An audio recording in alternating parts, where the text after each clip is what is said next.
Hello there, everybody. Welcome back to another SleepyBricks review. And look at this. Today we have the Lego Star Wars 75315 Imperial Light Cruiser, 1,336 pieces, and 6 minifigures. This is a big one. And I have some opinions about this set, and we're gonna get to all that. But for some reference, look how big this is. Oh my goodness. This box, I bought this at Walmart, and walking through the store with this box, the manager stopped me because he was just like, "Are you buying that?" I'm like, "Yeah." But anyways, let's get to that in a minute here. First off, I know it's like a silly thing to mention, but look at this nice, just chonky instruction book. I love books like this. I love them. I love them. I love them. I love them. Always feels good to open up the box and get something like that falling out. All right, so let's get to the minifigures first, 'cause that's what I usually do with these reviews, and I know a lot of people are going to be very impatient with me here, and we'll get to the ship. We'll get to the ship. I have some strong opinions about the ship. Let's do the minifigs first. First up, nothing's particularly new about this figure here, but we do have Din Djarin, Bando, whatever you want to call him, with a spear and a rifle. He's looking pretty cool. I've heard people complain about this, and I tend to agree. I don't like that his helmet is just a recolored Boba Fett helmet. That's kind of upsetting. His cape doesn't have any underside to it. Let me actually flip it up anyways, though. You can see he does have a back plate printed onto him, though, as well as plating down his arms, onto his chest, all over. His legs could lose a little work, but all things considered, pretty nice figure. Pretty great little figure right here. That's him. Let's go. We're going to keep the big one for last, right? Moff Gideon, the main antagonist of the Mandalorian, has his dark saber here. New weapon we haven't seen before from the Star Wars line. New lightsaber color, technically. Very cool. Very nice item to have. That was one of the things that sold me on this. More so than the big thing that sold most people on this set. Hairpiece is kind of... I'm going to use the phrase 2006. It doesn't feel up to date with modern set standards, in my opinion. His face is a dual print, although it's really hard to tell the two faces apart on these. In fact, I think his is the most distinctive. Let me just check in on that. Let's pull the dark saber out of your hand for a sec here. Yeah, his is just closed mouth, open mouth. And obviously I go with the open mouth because he's a bad guy. He's got to have the open mouth. He's a cool character design. I kind of like Moff Gideon a lot. I like his dual printed cape. That's really nice. It looks great. He's a great figure. Next up, we have a Cara Dune here. Looking good. Looking great. Pretty accurate to the show. I wouldn't call myself enough of a Mandalorian expert to accurately review some of these characters, but from what I see here, this is a pretty great little figure. She does have a face on the other side of her head where she's looking sort of cocky, and that's the face she's making on the box for this set. But I found this, I saw it as, she's holding a rifle, right? She's holding a rifle, and she's inside of, presumably inside of, the main villain's ship. She's gonna have a face more like this. Next up, we have Fennec Shand, looking rather great. Nice big rifle with her as well. And actually, if you pull her helmet off, believe it or not, she doesn't only have a face, she has two faces, both of which are pretty similar. One's got a slightly bigger smirk, and both of them are covered up by the helmet. So there's really no point in picking out which face you want, but look at that helmet. That's about as nice as this helmet could get. Presumably, the inside could use some work, but does it need work, you know? Does it need it? But yeah, we got some great characters in this one. Of course, the two best ones I saved for last. Look at this. So this is a Dark Trooper. Just, the promotional images looked really cool for this character. I really, really wanted him, and now I have him, and I am so happy. Let me lift this helmet off. This helmet actually is accompanied by a chest piece here, and underneath you can see there's actually another really cool head design inside of that.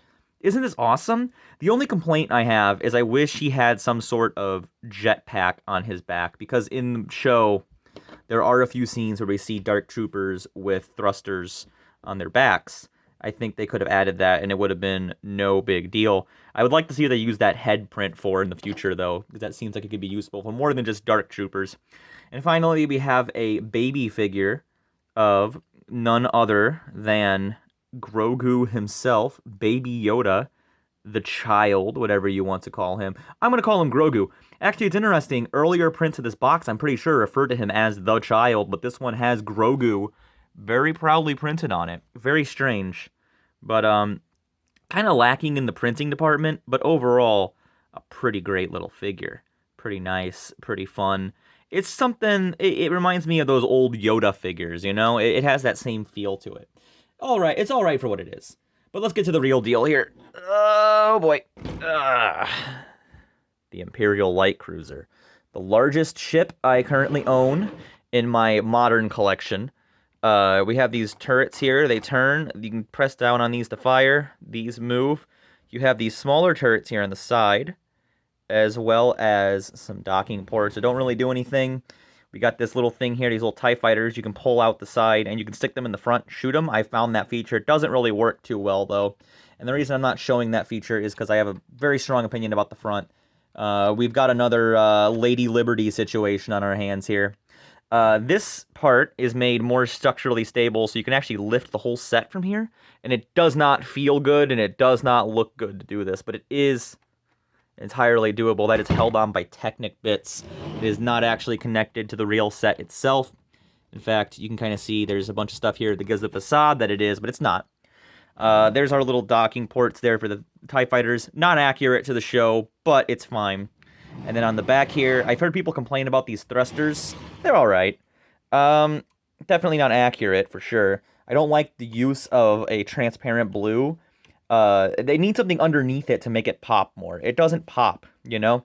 And that's what I like about the thrusters and ships like this, is they always pop. They always have a nice, you know, to them. You know, they call out to you.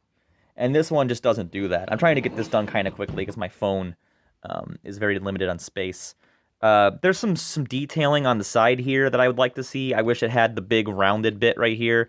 It stuck out a little further. I don't really like these. I think they don't cover enough of these Technic pieces here. That's really upsetting to me. But overall, this is kind of a cool set. This is pretty nicely done. Except for the front here. You got these exposed Technic bits here, and I feel like they stick out too much. They couldn't even hide them on the box art for this set. And here they are on my Mandalorian set. I'm showing it at this angle to hide it. Because when I show them in this angle, look at that. What a mess. But you know what? I let it go because this is on Disney for designing the ship like this, you know? You can't do much about it. You do have this little thing right here that shoots out the TIE fighters. We'll open up the inside here. Pretty cool. I like the use of red on this. And I like the use of color on the inside. Here's an extra bullet stored right here in case you lose one.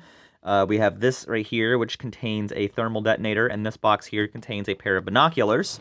The thermal detonator piece is a custom print I really enjoy. Everything else in this is stickers. We have this little command table with a coffee cup on it. Pretty nice. And here's that little thing that shoots out the TIE fighter, and you can imagine how badly that works. What else do we have here? A lot of exposed Technic bits, and they really try to make it look like part of the computers and the wiring in this set, and it doesn't quite work. Admittedly, for a $160 price tag, you're not getting a lot of value out of this, I'll be honest. You're buying it for the minifigures and the hype around Mandalorian. You're not buying this because you want the set. I wanted the set, and let me tell you, the building process for this is A+, but just the final product lacks in a lot of areas, especially here. It's smart to make this the lifting point, but it doesn't look good, and you can see it sort of angling funny, and kids aren't even going to try that. Kids are not going to try that when playing with this as a toy, and it seems like this is meant to be played with like a toy. But overall, I would give this a pretty positive review. I would say this one's worth your money if you want a large set from Mandalorian, because there's not a lot of those. A lot of them are smaller sets. But overall, I give this set like a 3 or 4 out of 5, you know? Somewhere in between there. I guess 3.5. But overall, this is a pretty good set. This has been a SleepyBricks review. I'm running out of time here, so I'm going to end this. If you liked or saw, remember you can make recommendations down in the comments and subscribe. And I will see you next episode, or we will actually do a small set Saturday for once. See you guys then!